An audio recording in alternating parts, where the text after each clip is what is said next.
Hi,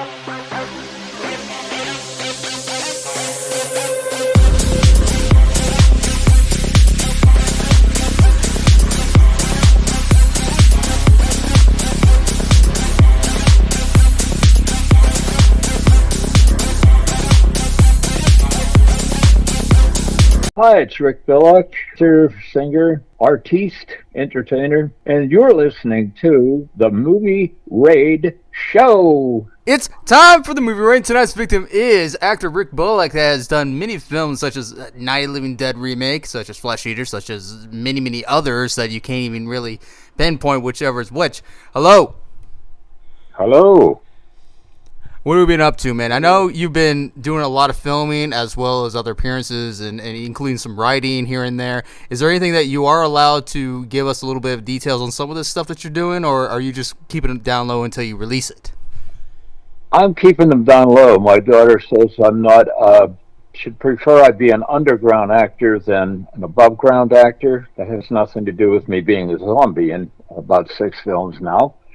But just the same, I said, well, if I was an above-the-ground actor or star, I would certainly not be living in a 1910 house that seems to be falling apart and making a heck of a lot more money, to say the least, to fix it.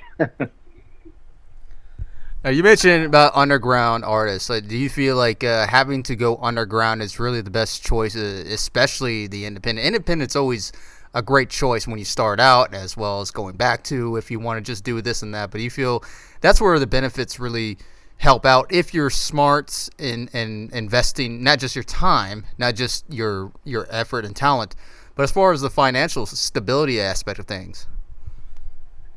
Well, yeah.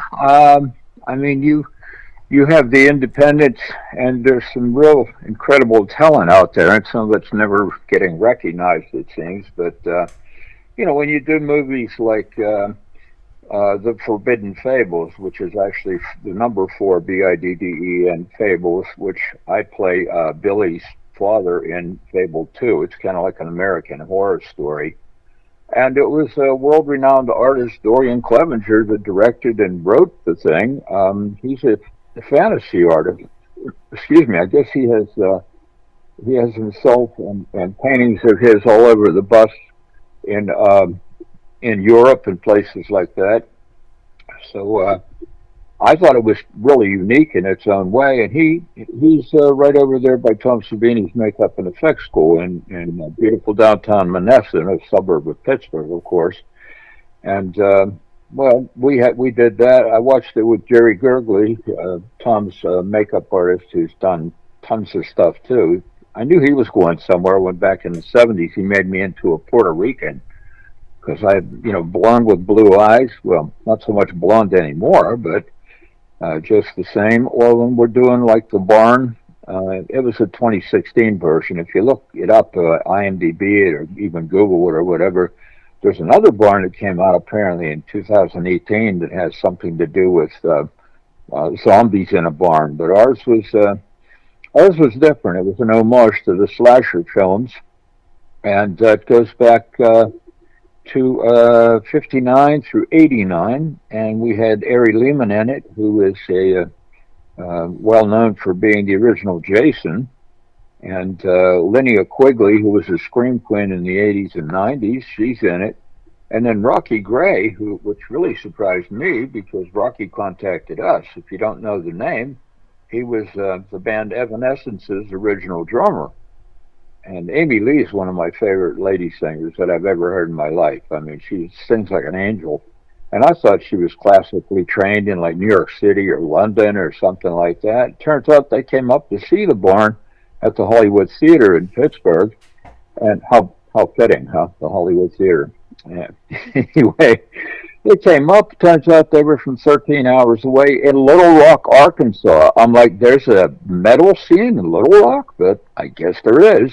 Anyway, he did the soundtrack, and I think it's awesome, too. I'm just saying, doing films like that, though, you never know what you're going to get, but it also, if you can raise the money to do them and everything, you have the freedom to, be free with what you want to do, as opposed to what the corporate bosses tell you, oh, no, no, no, that's not going to work, or, whatever their opinion is on it. And what's the other one that was real big now that we just finished a little bit ago here? Well, we did one called The Occupant. I don't know. It ended up with a couple different names. The Whoopers, The Whooper Returns. It dealt with the old 80s movie Critters, which was a part one, and then Critters 2.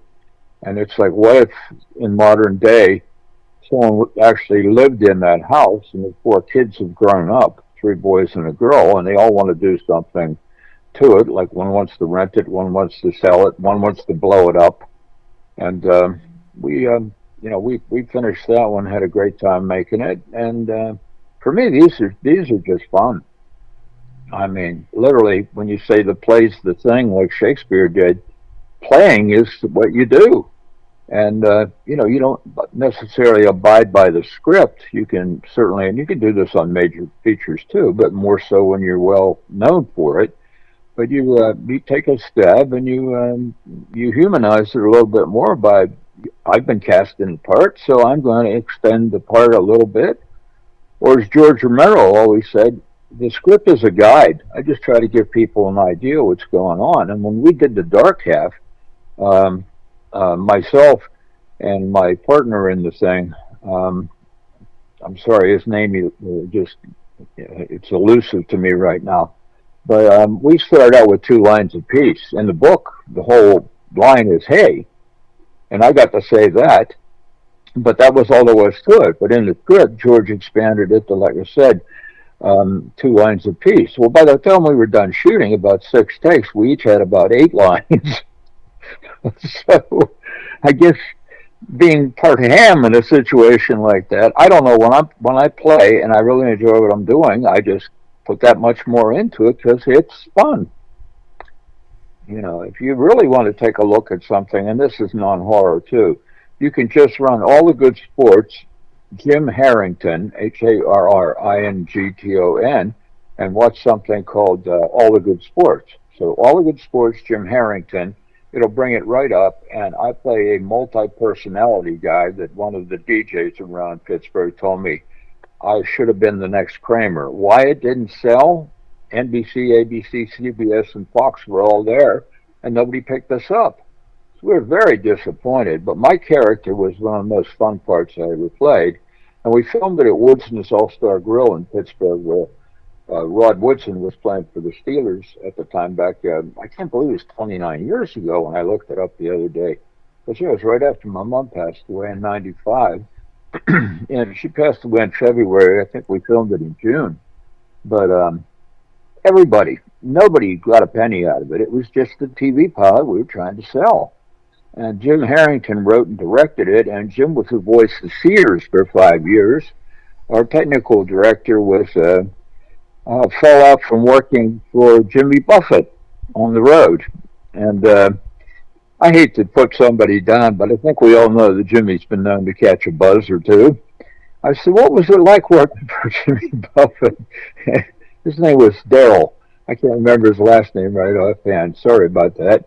But yeah, he said, well, I'll tell you one thing about Jimmy Buffett. I said, what? He said, it could have been 3 in the morning, 10 in the afternoon, 10 at night or 10 in the morning. And one thing for sure about Jimmy Buffett, and I said, well, what's that? He said he was always drunk. So there's a little aside for you anyway to keep, keep the novelty. But I've got tons of stories. It'll be 60 years I've been doing this come July. And it started out in a couple plays. I was a junior in high school and a senior in high school. We're talking 65 and 66. So it went from there to being in rock bands for about 5 years, road managing a couple of them, and then being out with my own band. So I was out 6 nights a week and sometimes twice on Sunday. But those were the days. That was fun. And sometimes I think I should have just stuck with music. But I'm down to doing open stages, and you can find me at YouTube, Goodstock 2007, and just my name, R.I.K. Billock, and you'll see my set. The fellow that coined the phrase flower power out in San Francisco was a guy named Sky Saxon. The band was called The Seeds. Their big hit was Pushing Too Hard. And at the end of my set, my buddy was filming it, and they were filming it on something I'd never heard of or haven't heard either. I think it was called Streamer Net. But it rained, and they said it was the first time it rained in like 2 months, and thunder and lightning and everything. So they shut the cameras down, and I'm in the middle of the set. I almost got hit in the head with a cymbal that came down from the wind, and I asked to go back up and do another set. That was on our show was Thursday, Friday, and Saturday instead of Friday, Saturday, Sunday like most rock concerts are. Long story behind. I'm trying to make it shorter to talk about more things and everything else. But yeah, I did a 45-minute set on Thursday, and then on Saturday I did a half an hour. But Sky Saxon, when I finished my set, um, my buddy Tom came up and he said, "Hey, Sky wants to jam with you." So Sky came up, and I should have played Pushing Too Hard, but I thought he was going to do that in his set, and he didn't. So we did. I think we did Imagine.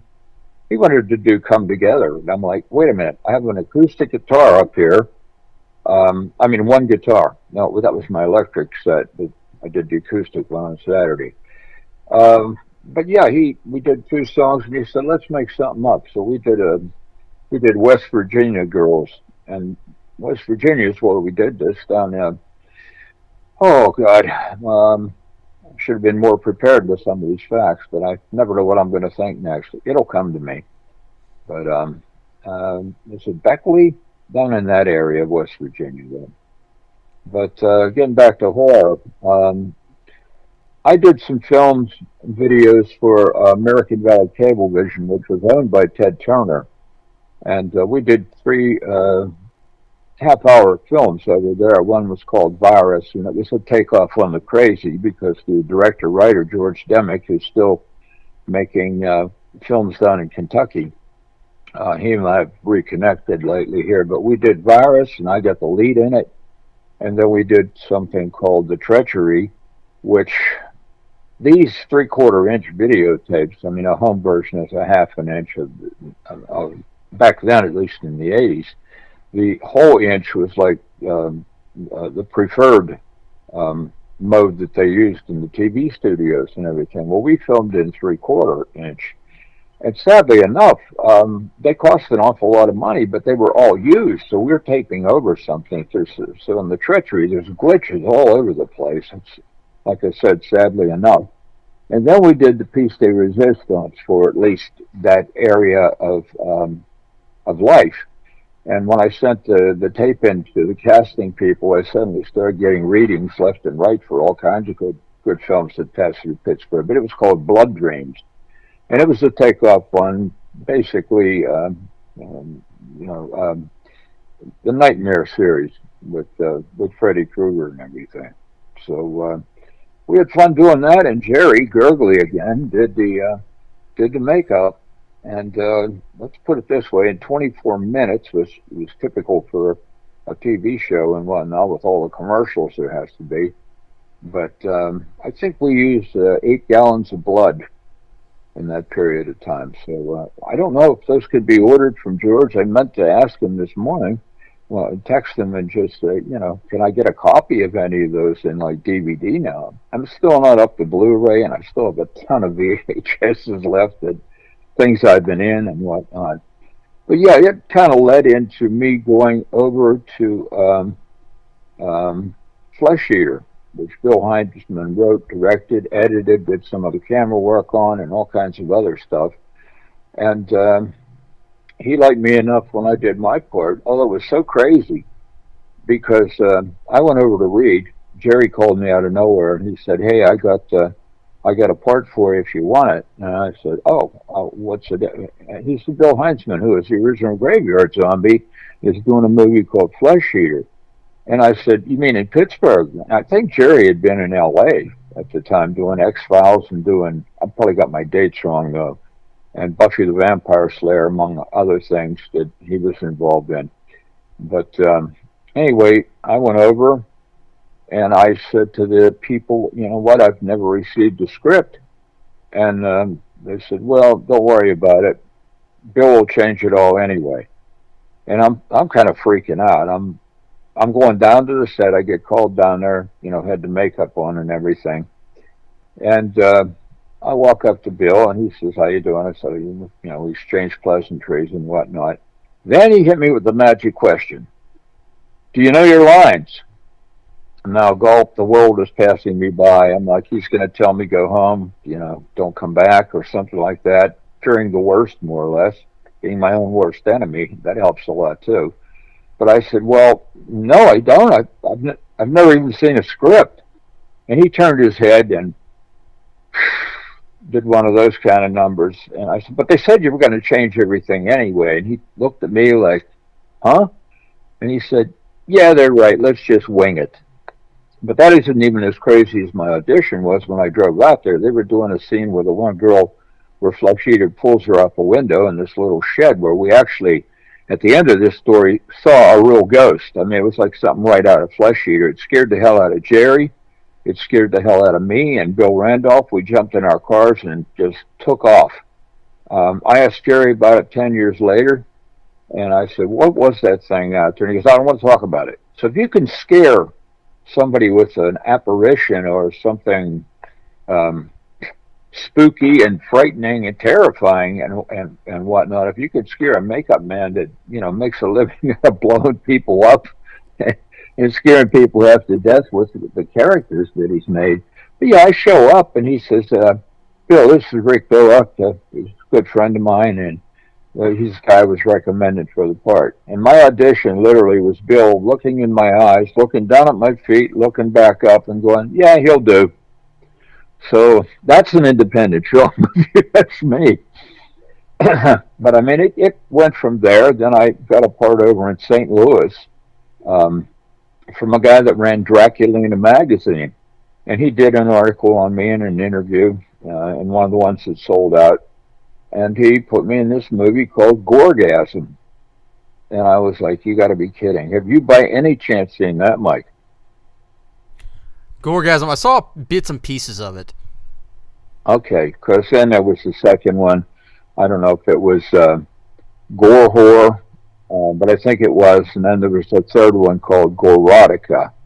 But they wanted me to come back and do the same part again. But it was just getting too much into the necrophilia area for me to feel like I really wanted anything to do with it. So no offense to Hugh Gallagher on that one. And he did send me the copies of them, and I really didn't care for either erotica or gore horror. I felt like Charlton Heston in the Planet of the Apes, where he didn't come back to do part two. So, I guess it is what it is. And anyway, that led to other parts when I sent in the clips to people. More came along, but I mean, I'm up to roughly from what I can remember, and we're talking working on movies. Some of them, even as an extra, a featured extra, I didn't make the final cut. But the last I counted, I was up to about 160 films, television shows, commercials, infomercials. We actually did an infomercial for a thing called Rocket Steel Building back in about 2011, I want to say. They were looking for zombies, and they offered us $10 a piece. And I had two buddies who said, if you ever get to be in anything zombie-wise, we want to be zombies. So I said, look, I'll get you the part. All you got to do is drive. Don't let, I won't drive. You'll have to drive. That's the only thing I want from you. And they said, okay, but what's I got to do? That's for a cut, $1 out of $10, something like that. But yeah, we went over. We filmed this thing in 6 hours. The crazy part about it is Anthony DeLeo, who was one of the stars, not Christine Romero, Lori Cardille, who was the star of Day of the Dead. She was the girlfriend of Anthony DeLeo in the thing. Anyway, something came up with him, and they called me the night before the shoot, which was on a Saturday, so they called me Friday night. And they said he ran into scheduling problems, and we ran into scheduling problems trying to schedule it between the two of us, and we can't do it. So how would you like to do the lead? And I was like, that's tremendous. You mean for tomorrow? And they said, yeah. And I said, obviously there must be lines and whatnot. And it's, oh yeah, there are. I said, well, how long is this going to be? They said about 7 minutes.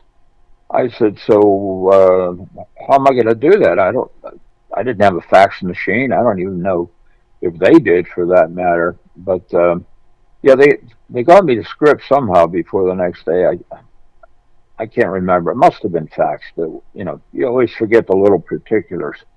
Anyway, I got the script and it was 7 pages long. I'm like, holy God! I mean, I can understand somebody, cutting out part of a scene, or somebody like adding to it, or saying that's not going to work here. We've changed this, and they give you that makeup part of the script, or that fill-in part, an hour before you shoot, and you've got 3 lines that weren't there before, or anything like that.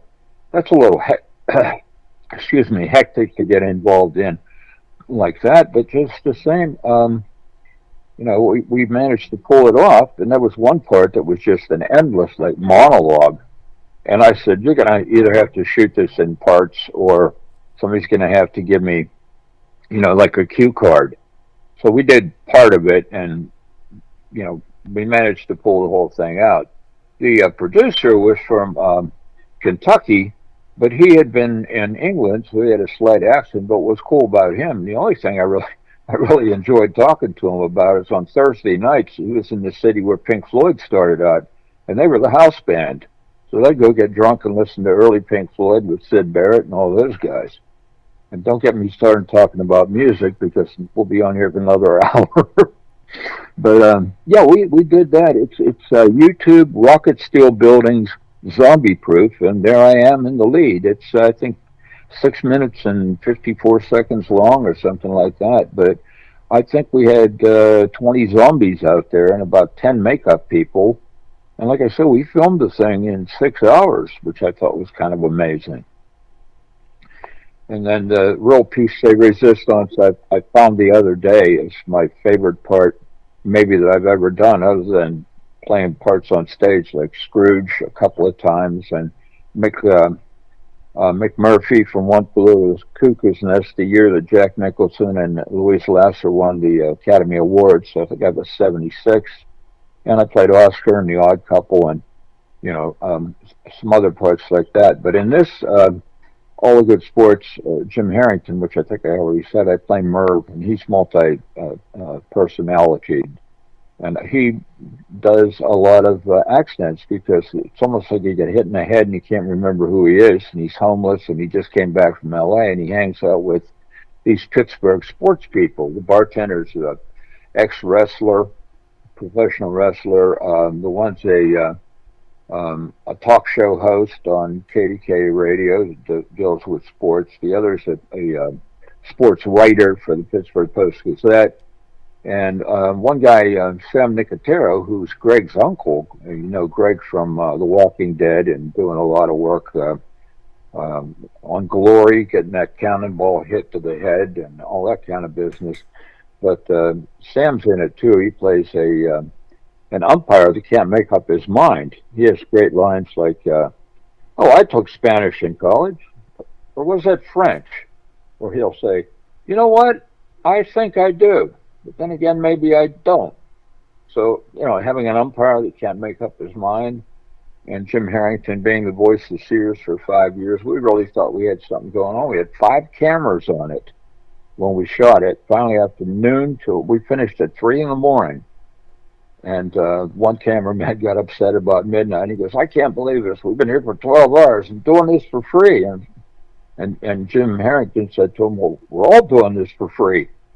And he said, "Well, I'm getting my stuff and getting out of here." So we finished it without him. But it was just a blast. And then we were fooling around outside, and I couldn't believe how much footage of me messing around, just having a good time and staying in character and everything else that they used for the opening credits and everything. So getting back to horror here. Let's see what else can I tell you about.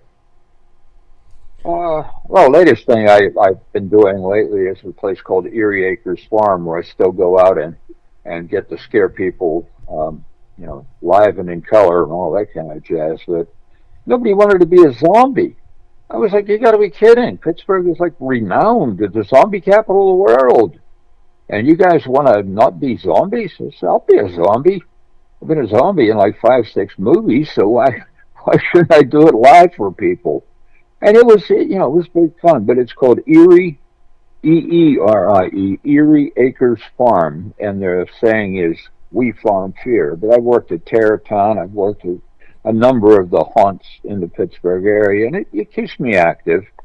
But lately, it's been a lot of writing this stuff down, and just I don't know if I can dedicate part of the show to my daughter Erica, who will probably listen to all this, and to a lady love of my life right now, who I don't want to get into because we're both a bit shy about it, but she's pretty famous, so I'm hanging on to that, and I love them both. So I'll leave it at that, and I don't really have any other questions. I'm just yakking away here. Well, it's very cool, man. And back to the indie circuitry on as far as getting roles. There are artists within the indie that may not exactly get the right type of character as far as building up to it. And for that artist, should the artist be more aware as far as challenge goes, character base, or based on the budget of that film? Do you think that also affects that, especially when you have worked under some established directors, or even ones that are becoming more established ahead of their time? How does that affect you, at least at that time, as compared to now and today's working into the indie film? Well, it's like making a soup and adding things to it and whatnot. You try to do this, that, and the other thing. But if you're working with some actors that, like in Flesh Eater, 90% of the leads in that were models, and I mean I think they helped bring along the title of the film you love to hate. And we've actually heard rumors that there are people that sit around and watch it and drink shots every time somebody gets killed or a zombie or turned into a zombie and that sort of thing. But I keep reading about them, and there's a lot of lines on there. In fact, I have an article. A guy interviewed me. Have you ever heard of shot on video, SOV? Yes. Okay, well, they did an interview with me, and I swear they put every word in the interview. It's just it was totally amazing that they got so much in there. But there's a lot of my background in there too, because when Flesh Eater first came out, it was on VHS. In fact, the company was called Magnum that put it out first, and oh my God, you could buy videotapes by them, and they were so poor and so bad. But we were really pissed off about it, especially Jerry, because the zombie on the cover isn't even in the film, and he didn't do the makeup on it. And it was okay, but it still was low quality. And when we went elsewhere, I think that one's been shopped around to a number of places. Then it came out. But a lot of times it depends on the people you're working with and how much they can bring to the table. But a lot of it too, even if you're a director that's on his way up, it's 90% luck and 10% talent. In other words, if you get the shot at doing it, you damn well better have the talent to back it up. Oh, absolutely. And there are times where you yourself have worked in some works that have been uncredited. And do you feel that if an artist has multiple uncredited work, regardless of what the reason might be, could it actually affect as far as security goes and eligibility in upcoming possible opportunities for them in other films, not just in the indie film, but as well as not just Hollywood as well, but even outside outlets? Well, yeah, I mean, you've seen maybe the old Jack Nicholson film where he is in the dental chair. Oh my God, why can't I think of it? Little Shop of Horrors. But thank you, yeah, Little Shop of Horrors. And I mean, he's listed on the box when you go in to buy the thing and whatnot. And he's only in it for that little brief period of 5 minutes or something, but it was very memorable. Of course, he did all those Allied artist horror films and whatnot too. So it was a great start for the guy. I mean, Easy Rider's what really broke him out. But personally, I really think I should have been in the credits for Monkey Shines, since my big 7 seconds on there of playing the garbage man in that. But it's a solo, one shot of just me. And George was directing, not directing it. He was doing the camera work on it. He didn't write it. That was one of the other things. I may have my facts a little inside out there. It's been a while since I talked about it. And then I Am Number Four, which, that's a sci-fi thing. And Spielberg's the one that bought the rights to I Am Number Four through like number nine, because what I understood is he was trying to do a Hunger Games. The Hunger Games, that series being in 3 books and everything, and being a big hit with the YAs, with the young adults.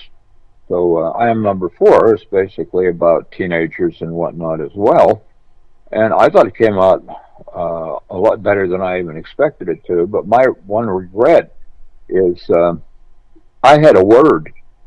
I did my part. I'm the electric chair operator in the haunted hayride part of the film, and the 2 stars come in, and when they ride in on a hay wagon, it's just the two of them, which is kind of, I don't know, odd, because hay wagons at Halloween usually have a lot of people in them.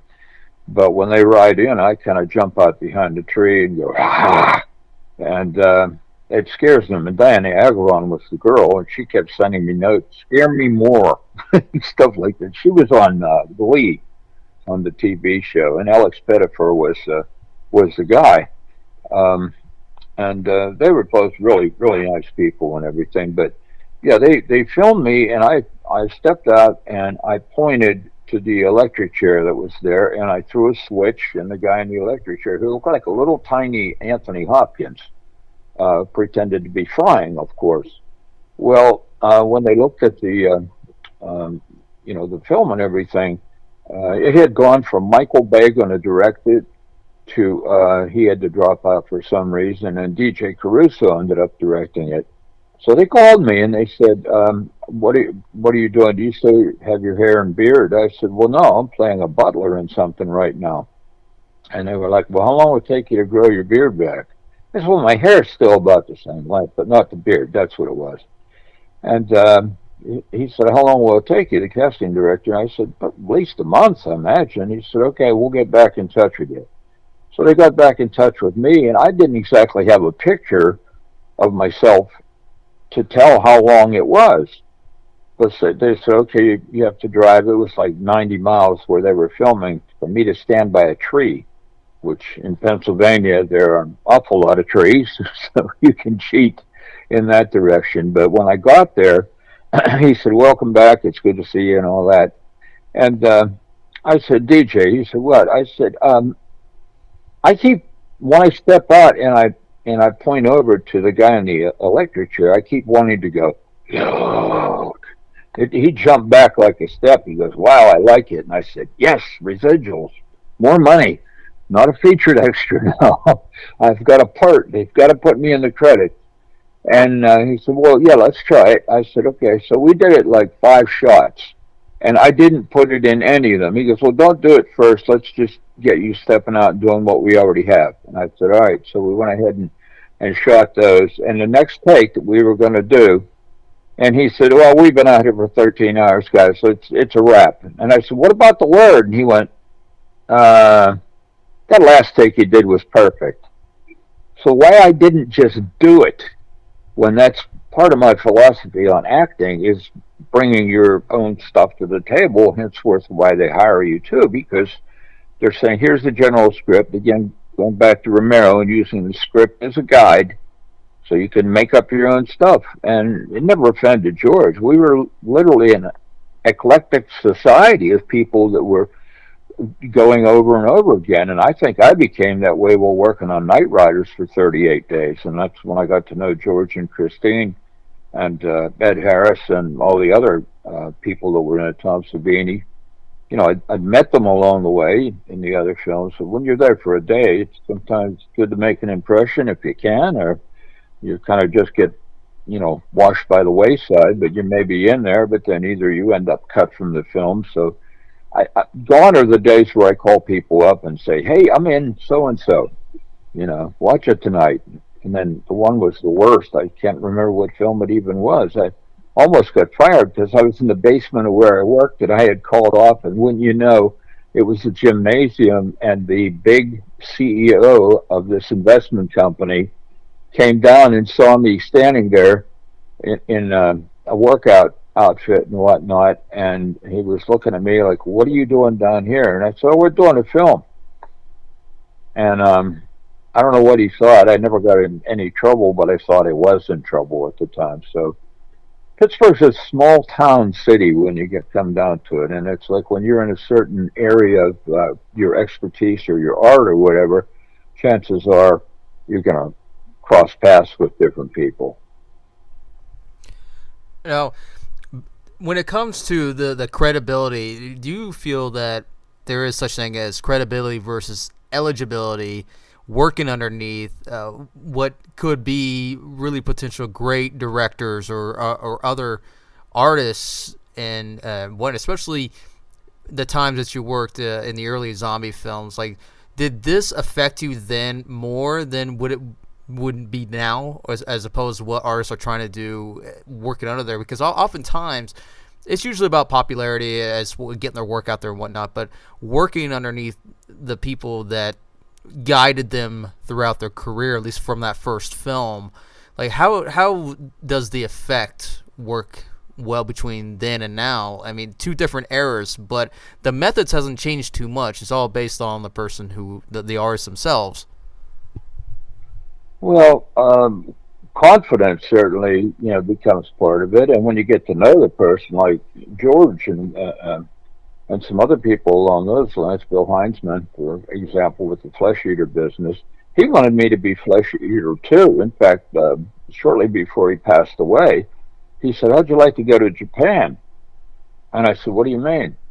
And we were working on a film called Dog Eat Dog, which is weird because, to sidetrack again, I played a character named Lieutenant Dory in it. And I was a pretty dramatic guy in the thing and whatnot. And, it came out pretty well. And that's when Bill and I were talking.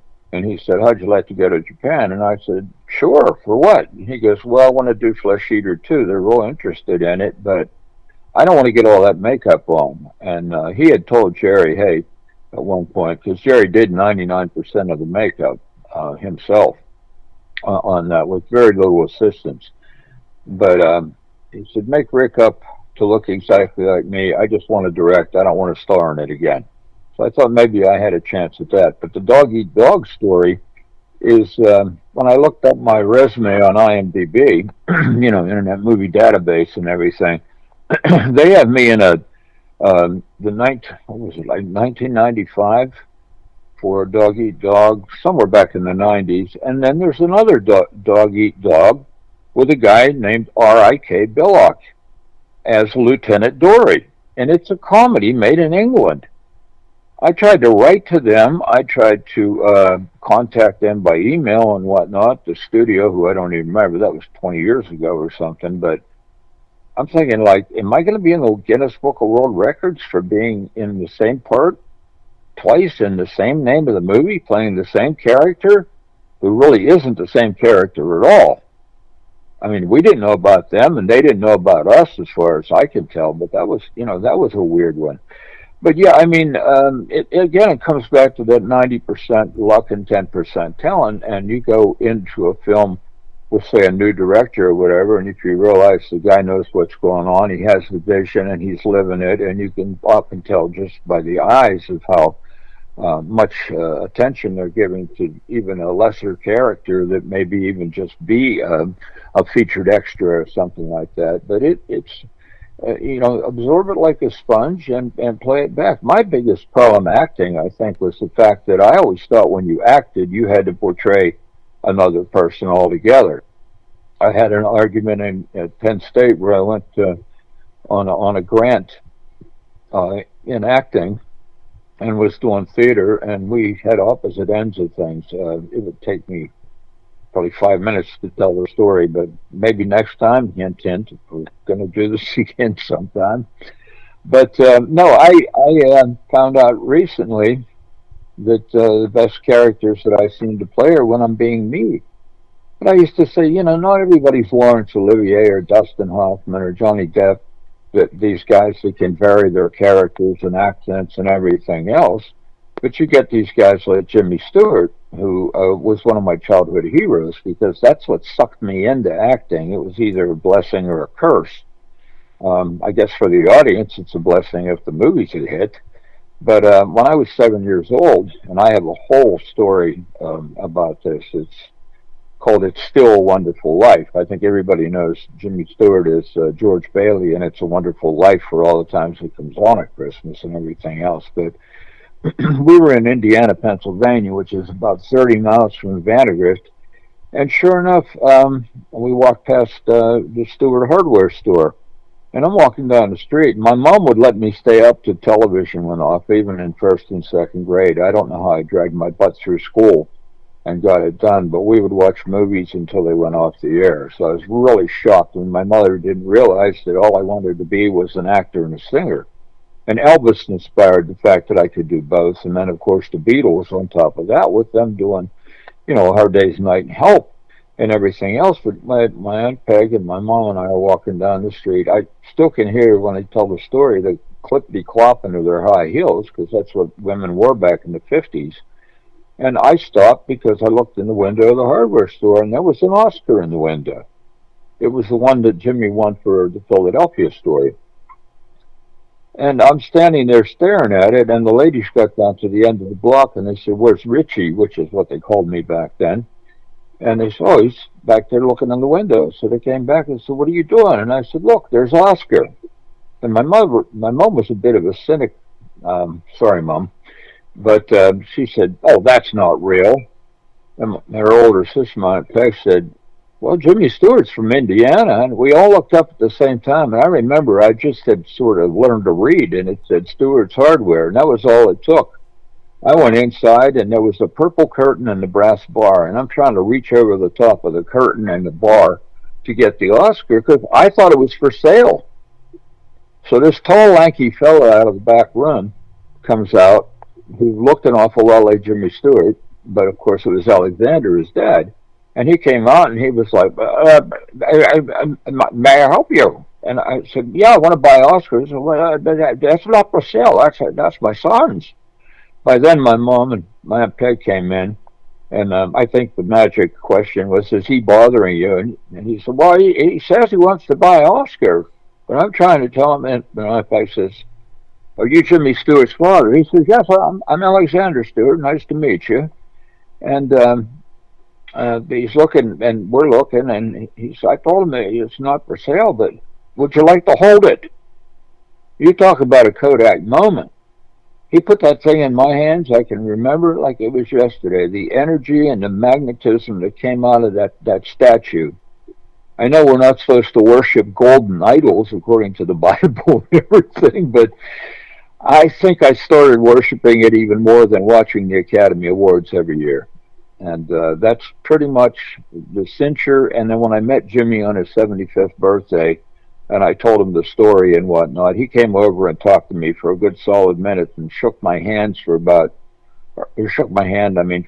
probably a good 2 minutes. And I got Billy clubbed in the stomach by accident by one of the cops trying to cordon off the area where they were dedicating the statue to him on his 75th birthday. And he saw me get hit in the stomach, and my body automatically doubled over. It didn't even hurt or anything. And they had the arms up to like shoulder length. And Jimmy came over, and he pushed the arms down, and he reached over, and he goes, "Hi there, I'm Jimmy Stewart. What's your name?" And I said, "Rick Billock." He said, "Oh, Rick, where are you from?" I said, "Vandergrift." I said, "I understand you used to work here at the Casino Theater." "Yeah, sure. Yeah, I was an usher there, and dated a girl from Apollo, and we're just, exchanging pleasantries, just like a couple guys that knew each other's lives and were catching up." But it was a real thrill. And that energy that went from his hand into my hand in that, I just felt like this is it. This is a connection that makes me feel more confident than anyone I've ever had. And I gave Gloria, his wife, my resume. I went up to her. She was standing on the side, letting Jimmy get all the notoriety, and the statue was for him, not her. And I said, I went up to her. I said, Gloria, I'm Rick Billock. I'm sorry to bother you. No, I'm not doing anything. I said, well, I know, but I promised my mom. She said, what's that? And I said, she told me to give you my picture and my resume. She started chuckling. She said, well, Jimmy doesn't do that many films anymore. I said, I know. I wish I would have met you guys years ago. But just the same. So when they had an article in the paper about the whole thing, I wrote a letter and I told them about the event and how Jimmy came over and talked to me and everything else. And when it came out in the paper, I didn't even know the Indiana Gazette could be bought around here. But a guy was coming down the street to leave me the article and ran into me as I was going up to the local sandwich shop. He said, Rick, I was just coming down. And he handed me the article, and I made a copy of it, and I sent it to Jimmy Stewart, and he wrote back and sent me an 8 by 10 with his signature. And oddly enough, when the end of the story, basically, there's a lot that goes on in the middle of it, of course. But I was going over to audition for It's a Wonderful Life, the musical, and it came up right after Jimmy passed away. And the girl I was with, I was 48, and George is like just out of high school a couple years when they go to the senior dance, and that's where he meets. My God, I'm getting so many names here. Well, the future Mrs. Bailey, and they go dancing, and they end up with somebody hits the button for the pool to go off the gym floor, and they both fall into the swimming pool. Well, she says to me, my girlfriend said, well, are you going to go over and audition for Bert or Ernie? The cop and the taxi driver. And I said, no, I'm going over to audition for George Bailey. And she said, you're too old. I said, well, we'll see about that. And I went over, and my one flaw is I can dance, stage dance. I've taken a couple courses in it, but I'm not one of the best stage dancers there ever is. When I literally cry myself to practically to sleep, worrying about whether I'm going to learn this part, it is so frustrating that I really feel like I have to put blood, sweat, and tears in the whole thing to get it. But when I get it, it's great. And I was talking to one of the actors. I can't think of who, but it was a well-known person, and I brought it up while we were just standing on the side. And he said, look, Rick, would you rather be Dustin Hoffman, Laurence Olivier, or Fred Astaire and Gene Kelly? I said, well, of course, the first two. And he said, well, they're actors. These other guys are more dancers than they are actors, so don't let it worry you. And I said, oh, okay. But anyway, I went over and I walked in, and it was 2 minutes to 9. The choreographer had left because I thought that was going to be my flaw, and I wasn't going to get the part from that. And when I walked in, she was already interviewing or talking to the people that she had just given the leads to up front. And she looked at me and she said, can you do an impression of Jimmy Stewart? And I went, well, can I do an impression of Jimmy Stewart? Well, yeah, I met the man. I've seen him in a lot of movies and stuff. Get up here. So I went up there and I read the part, and they switched around again, Mrs. Bailey. Why can't I think of her name? I keep wanting to say Gloria, and I know that's not it because that was his wife. But yeah, I got the part. And it was a musical, so, there was a certain amount of dancing in it that I kind of sort of had to do, but the singing part was great.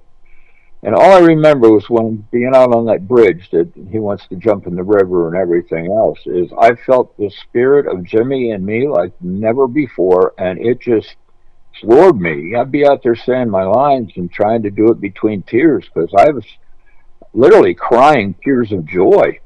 I just felt like I was on top of the world. And when you get a part like that you can put that energy and everything into it, then you've got it made.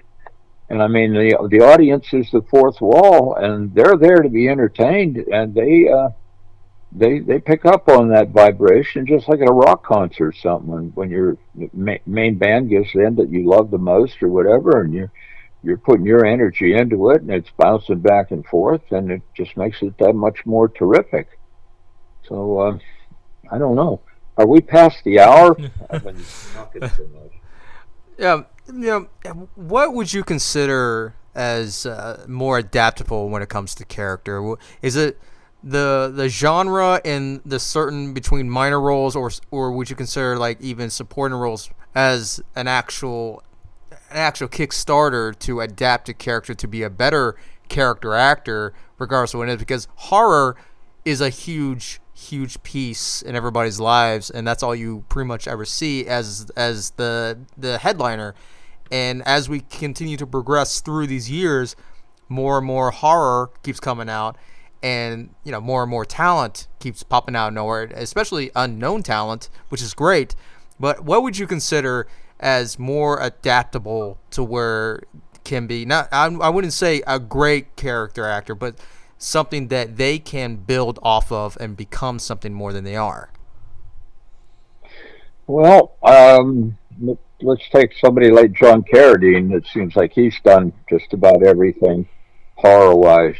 I always people would say to me, do you like John Carradine? I got hired for a job at one point, working for, believe it or not, a singing telegram for about 5 years, and I got to do a Dracula kind of character. But I said, they said, well, do you do impressions? I said, yeah, I've got quite a few. I had about 30 at the time. And I said, I guess my two favorites are John Carradine and Reverend Jim from Taxi.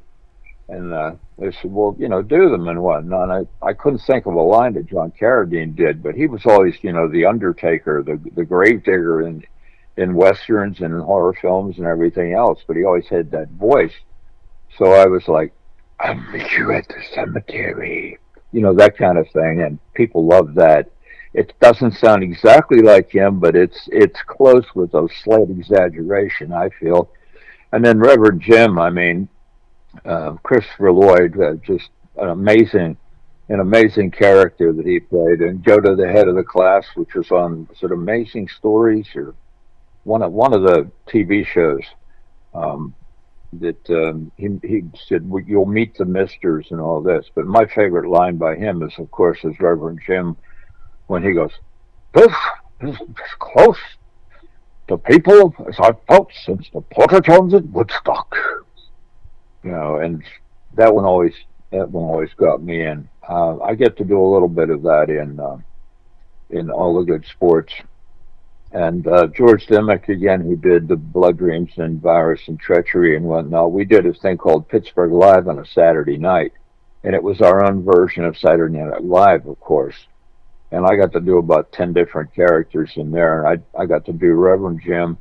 Um, and we had Curly, from the Three Stooges in there, Pee Wee Herman, and I can't remember who, but we had four guys up there, and we were like the characters that answered the questions and everything. I had to get a copy of that from George Demick because he ended up directing it, and it was big fun. We had our own band there and everything else, and it was like I said, if you can have fun at it.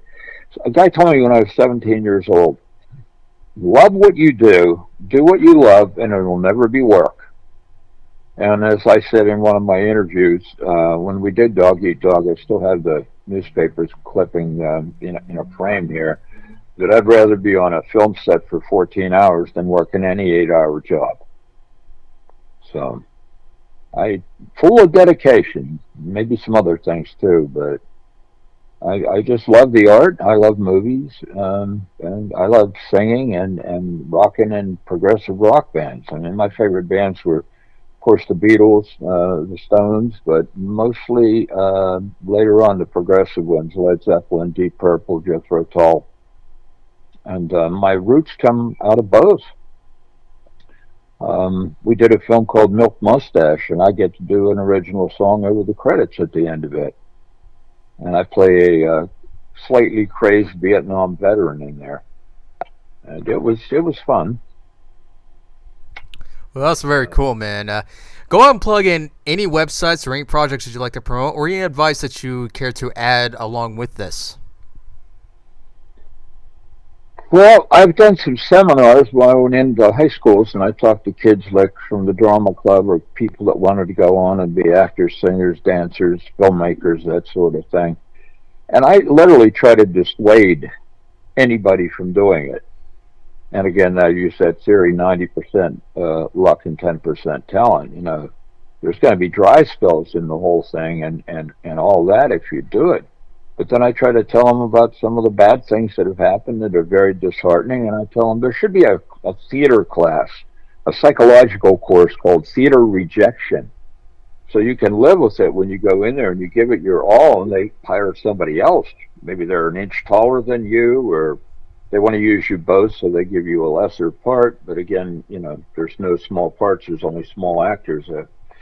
Pretty sure that was Shakespeare that said that one too. But I mean, I finally at the end of my talk, or what, we take the questions and do all that kind of normal stuff that you'd have at a seminar. Um, and I would say, despite me telling you all these things, if you still want to go and act, then just don't listen to me. Go and do it, because you may have that luck and you may be a star. Oh, absolutely, absolutely, and that's one of the best things. And there you have it, everybody. That is actor, musician, and many, many, many other things, Rick Billock.